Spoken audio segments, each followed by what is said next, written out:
Assalamualaikum warahmatullahi wabarakatuh. Selamat datang kembali di channel Fatamorgana Multifam. Apa kabar kawan-kawanku semuanya? Semoga kita tetap dalam lindungan Allah Subhanahu wa Ta'ala, diberikan kesehatan dan dimudahkan segala urusan kita, dan dilancarkan segala rezekinya. Amin ya rabbal alamin. Salah satu usaha yang menjanjikan adalah peternak kambing, baik dengan cara pembibitan, penggemukan ataupun pembesaran. Modal usaha yang dikeluarkan yaitu di awalnya saja, yaitu untuk pembelian indukan kambing atau bibit kambing dan juga pembuatan kandangnya. Sedangkan untuk kesehariannya, kambing bisa kita berikan pakan secara alami, yaitu jenis rumbutan, rerambanan ataupun jenis daun-daunan. Sedangkan untuk mengejar bobot ataupun pertumbuhan, kambing bisa kita berikan konsentrat, minuman yang bervitamin ataupun jenis-jenis dari pakan olahan pabrikan, seperti halnya pakan fermentasi yang dibuat dari berbagai macam bahan atau jenis seperti onggo ketela, ampas tahu, jagung maupun jenis-jenis bahan alami lainnya. Dan juga bisa diberikan pakan silase rumput. Pemberian pakan tersebut tentunya kita harus berani mengeluarkan modal kembali untuk mengejar bobot ataupun pertumbuhan domba atau kambing yang akan kita jual.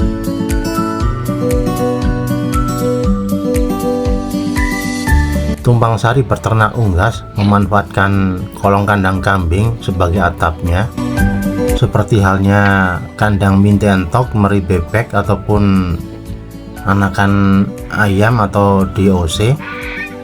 Memanfaatkan kolong kandang kambing sebagai atapnya, sebagai naungan agar tidak membutuhkan biaya tambahan lagi untuk atapnya.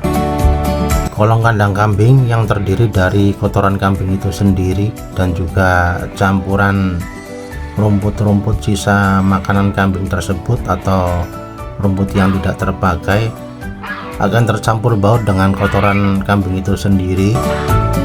Dalam proses pembusukan kohe kambing dan rumput tersebut akan menghasilkan pakan alami untuk unggasnya, yaitu berupa cacing, maggot, dan juga jenis-jenis serangga lainnya. Dalam berbudidaya entok, ayam, dan bebek, Pak Naryo memisahkan anakan-anakan minti mentok ataupun DOC dan dibesarkan di kandang box. Mengingat lahannya terbuka, Pak Naryo jarang sekali memakai lampu penghangat untuk anakan-anakan minti mentok ataupun DOC. Dengan ilmu dan pengalaman puluhan tahun, Pak Naryo dalam beternak tidak banyak menganalisa dan berspekulasi untuk mengembangkan peternakannya. Melihat fakta di lapangan untuk peternakannya sehat dan berkembang dan juga menguntungkan, cukup bagi Pak Naryo untuk melanjutkannya. Untuk mengejar bobot dan pertumbuhan domba-domba jantan yang akan mau dijual ini, Pak Naryo mewajibkan untuk memberi minuman pagi dan sore, yaitu limbah dari air bekas olahan pembuatan tempe. Sedangkan untuk pakan kesehari-hariannya, Pak Naryo memberikannya jenis rerumputan, rambanan, dan juga jenis dedaunan. Dalam kesehariannya untuk pencarian rumput, Pak Naryo tidaklah susah karena di lingkungan kandang peternakannya masih melimpah tanah kosong ataupun rawa-rawa, dan juga banyak sekali di pinggiran sungai yang terdapat hanyutan dari bibit-bibit rumput odot, kalanjono ataupun sejenisnya yang tumbuh liar seakan-akan seperti ditanam. Dalam pemberian pakan rumput ini, Pak Naryo tidak melalui proses seperti halnya difermentasi ataupun disilase, dan juga tidak melalui pencoperan. Minti-minti entok dan juga DOC, baik dari anakan ayam Bangkok maupun ayam kampung, Pak Naryo memisahkannya dari indukannya dan mulai dilepas di tanah, yaitu di umur 1 bulanan bahkan lebih untuk belajar mandiri mencari makan. Dan juga ada sebagian di usia anakan ayam Bangkok diikut sertakan ke indukannya atau dirawat indukannya agar terbentuk fisik yang kuat dan mental yang berani. Di usia 1 mingguan, anak ayam Bangkok dilepaskan atau diturunkan di tanah dan diasuh oleh indukannya. Dan pada saat malam hari di kandang menghindari hewan predator.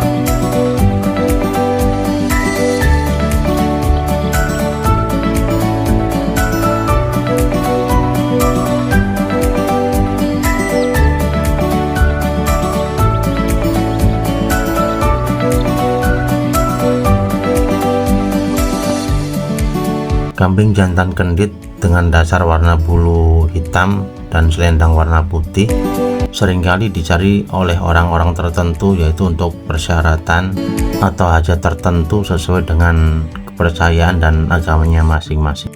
Mengingat Cirebon kota wisata baik dalam hal klinik maupun jajanan atau kuliner, dan terkadang selalu ada untuk para pengunjung yang berwisata di tempat-tempat berziarah ataupun pelancong yang mencari kuliner yang membawa oleh-oleh dari Cirebon, baik berupa unggas, hewan, ataupun barang-barang sakral lainnya, dan juga oleh-oleh khas makanan dari Cirebon.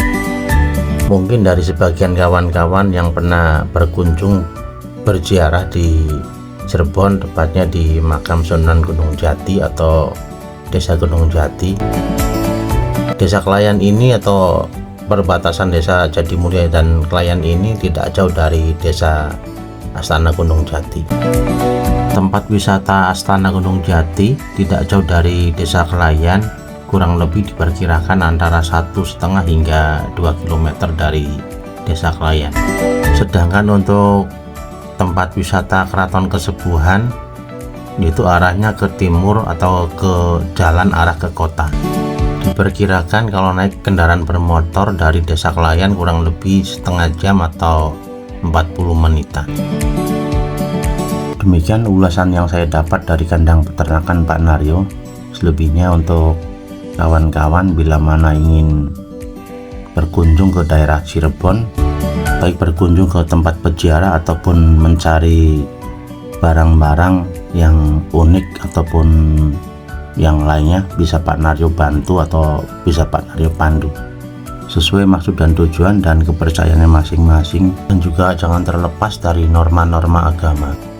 Atau juga bisa menghubungi langsung salah satu dari pemandu atau kuncen tempat berziarah makam Sunan Gunung Jati yang ada di Desa Astana Gunung Jati, yaitu dengan Saudara Edi Sudrajat atau biasa dipanggil Ang Ewok.